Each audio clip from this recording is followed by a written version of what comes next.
वसमत शहरातून जाणाऱ्या महामार्गावर खड्डेच खड्डे पाहायला मिळतात। हे खड्डे बुजवण्यासाठी हिंगोलीतील शिक्षकांना आंदोलन केलंय। रस्त्यावरील खड्ड्यांमुळे विद्यार्थी वयोवृद्धांची कसरत सुरू आहे।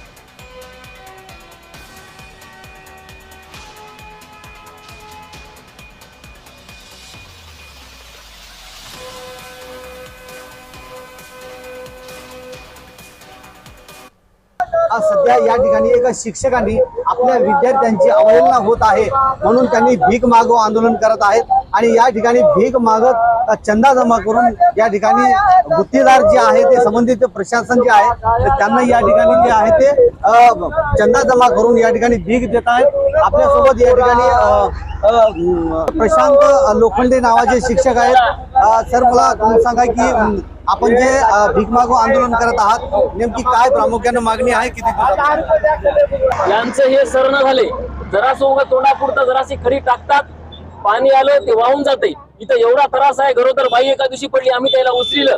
त्यानंतर तुम्हाला सांगतो दररोज अपघात आहे, दररोज। कालची एक चर्चा आली कानावरती, 3 महिला कर्मचारी इथं पडल्या। मग त्या आता तिथं शाळेत गेल्या ड्युटीवरती का त्या घरी गेल्या ते माहिती नाही, पण ही चर्चा कानावर आली। आणि असं एक नाही, हे दररोजच आहे, दररोज अपघात होता, दररोज। मी स्वतः एक दिवस इथं पडलो होतो।